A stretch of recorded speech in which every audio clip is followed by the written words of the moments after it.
ఫజర్లో ముహమ్మద్ సల్లల్లాహు అలైహి వసల్లం వారు రుకు తర్వాత చదివే దువా అది ఫరజ్లో చదివే కునూతే నాజిలా. అలాగే మగ్రిబ్లో కూడా చదివేవారు ప్రవక్త సల్లల్లాహు అలైహి వసల్లం వారు. ఇది రుకు తర్వాత చదువుతారు. ఫరజ్ నమాజ్లో చదివే కునూత్ రుకు తర్వాత అది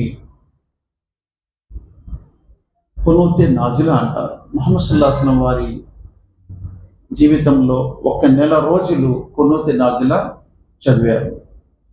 కారణము బీరే మూనా మరియు రజీ యొక్క సంఘటనలు మహాప్రవక్త ముహమ్మద్ సల్లల్లాహు అలైహి వసల్లం వారికి చాలా బాధ కలిగించాయి.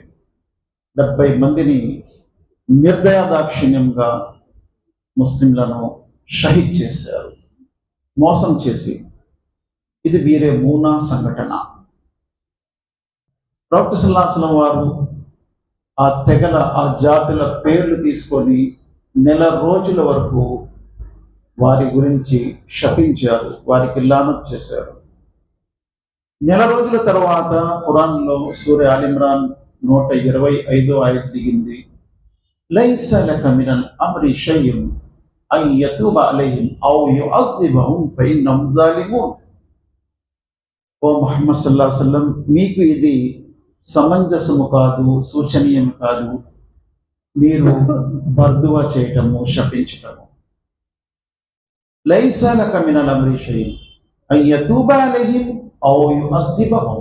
అల్లాహ్ తలచుకుంటే వారిని క్షమించగలడు, తలచుకుంటే శిక్షించగలడు. ఫైనహుం జాలిమూన్, వారు పాపాత్ములే. 70 మందిని షహీద్ చేశారు మోసం చేసి. అక్కడి నుంచి ఇంకా ముహమ్మద్ సల్లల్లాహు అలైహి వసల్లం వారు వారిపై బర్దువా చేయటము, శపించటము ఆపేశారు.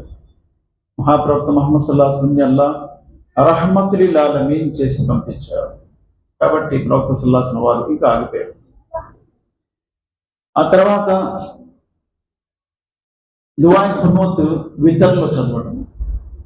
వితర్లో రుకుకి ముందు దుఆయ్ ఖునూత్ చదివేవారు ప్రవక్త సల్లల్లాహు అలైహి వసల్లం వారు. వితర్ నమాజ్ ఎన్ని రకాతులు చదవచ్చు? 3 చదవచ్చు, 1 కూడా చదవచ్చు. ఒకవేళ 3 ఒకే సలాంతో కూడా చదవచ్చు, కానీ 2 రకాతులో కూర్చోకుండా నిలబడాలి. అలాగే 3 రకాతులు చదవాలి, 2 రకాతులో కూర్చున్నారంటే సలాం తిప్పిన తర్వాత మరలా 1 రకాత్ కోసం నిలబడాలి. 3వ రకాతులో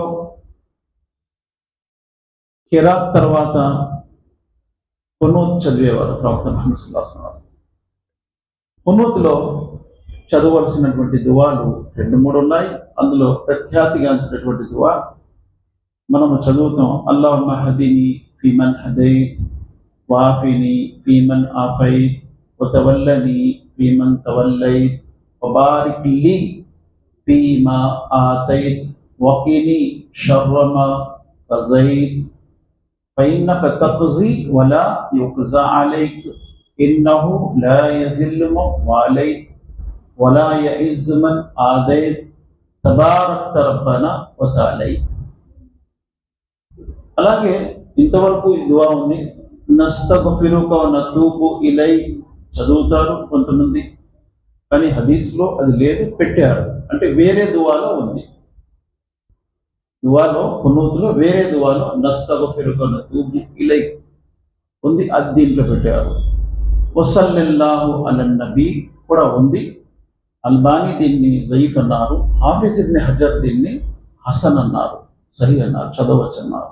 కాబట్టి వసల్లల్లాహు అలన్ నబీ కూడా చెప్పవచ్చు. దీని అర్థము అల్లాహుమ్మా హదీని ఫీమన్ హదైత్, అల్లా నాకు సన్మార్గం ప్రసాదించు. సన్మార్గం ప్రసాదించే వారితో పాటు ఎంతో మందికి సన్మార్గం అల్లా ప్రసాదించారు. ప్రవక్తలకు, అల్లా యొక్క ఔలియాకు, సాలిహీన్కు, సిద్దీకీన్కు, షుహదాకు సన్మార్గం ప్రసాదించింది ఎవరు? అల్లాహే.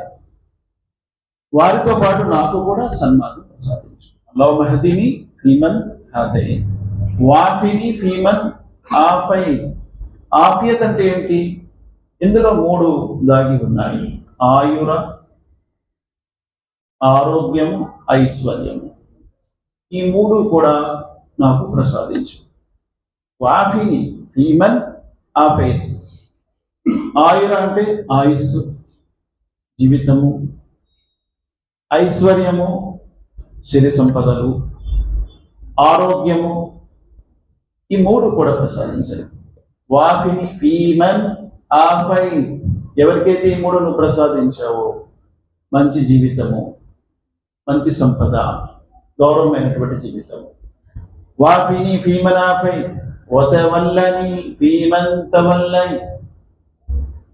నువ్వు ఎవరెవరికైతే సంరక్షకుడుగా ఉన్నావో అలాగే వారితో పాటు నాకు కూడా సంరక్షకుడుగా ఉంది. అలాగే సంరక్షణ అవసరం. చూడండి, ఇవన్నీ మనం ఎప్పుడు అడుగుతున్నాం? అన్ని నమాజులు అయిపోయిన తర్వాత ఇంకా చివరి నమాజులో ఇది మనము అడుగుతున్నాం.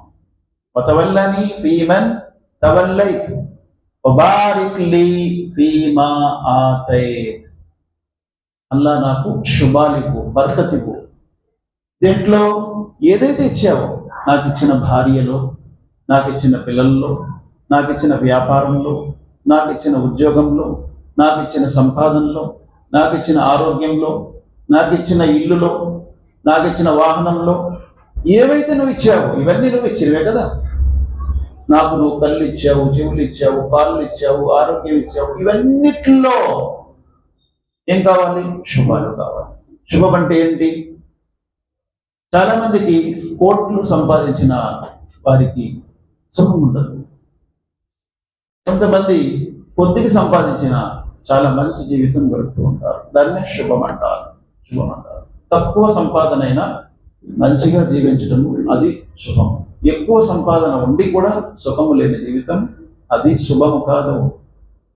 దానికి ఒక ఉదాహరణ ఇస్తాను. శుభము అంటే ఏంటో, ఒక్క దానిమ్మ గింజలో ఒక పెద్ద దానిమ్మ చెట్టు దాగి ఉంది.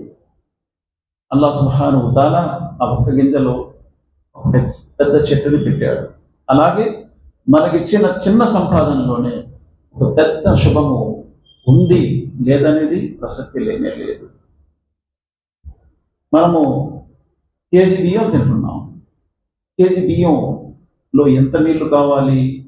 5,000 లీటర్లు నీళ్లు కావాలి. 5,000 లీటర్లు నీళ్ళు అంటే 50 డ్రమ్ములు నీళ్లు ఉంటే 1 కేజీ బియ్యం తయారవుతుంది. అంటే కేజీ బియ్యంలో అంత నీళ్లు దాగి ఉన్నాయి. 1 కేజీ మాంసం 800 లీటర్లు కావాలంట. ఇలా చూసుకుంటే ఇవన్నీ కూడా అల్లాహ్ యొక్క శుభాలే. అల్లాహ్ యొక్క శుభాలు.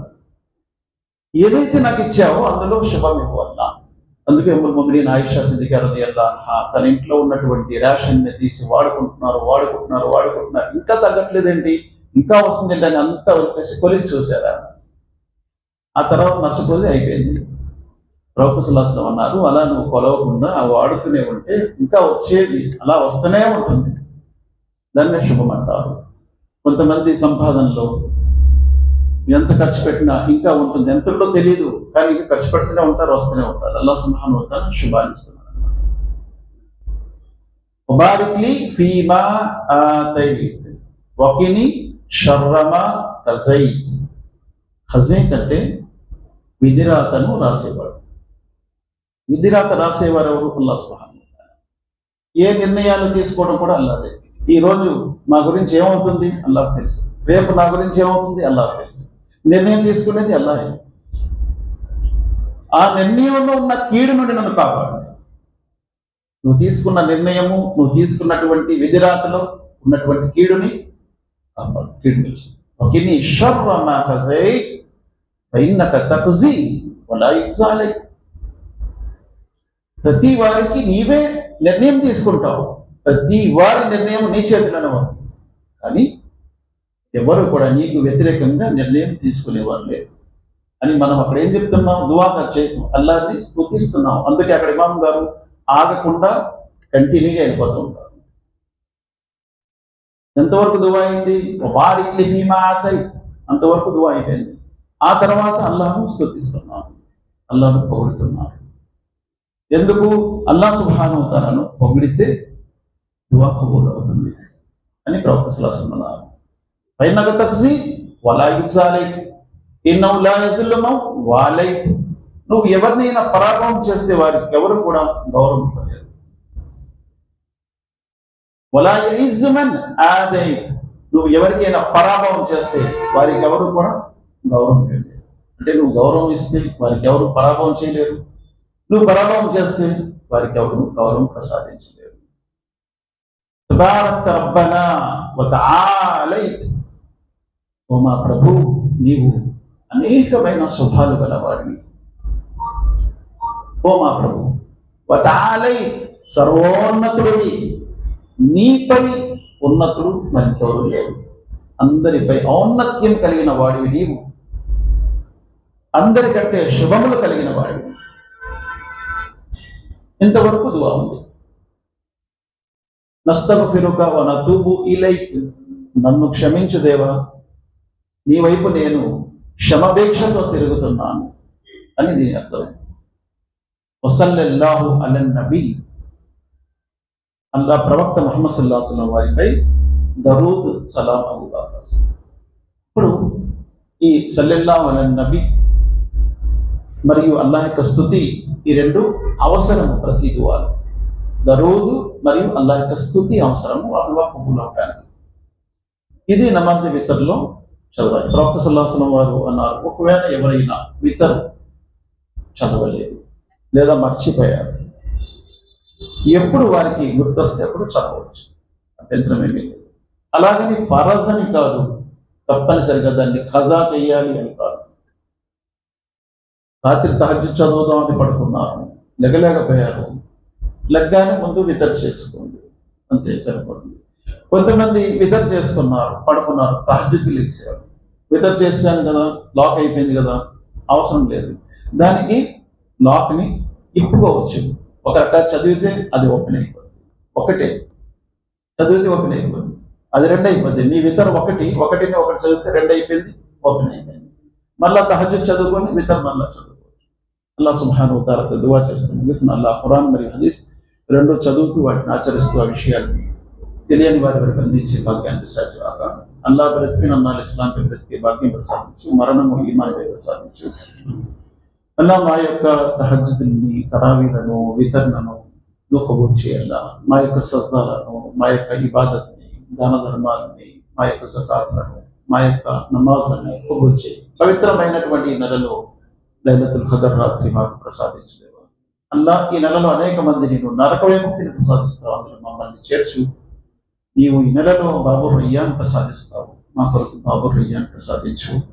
అల్లా మాలో ఎవరైతే అనారోగ్యంతో బాధపడతారో వారికి ఆరోగ్యం ప్రసాదించు, ఎవరైతే ఉపాధి లేక బాధపడతారో ఉపాధిని ప్రసాదించు. రబ్బనా తఖబ్బల్ మిన్నా ఇన్నక అంతస్ సమీఉల్ అలీమ్ వతుబ్ అలైనా ఇన్నక అంతత్ తవ్వాబుర్ రహీమ్.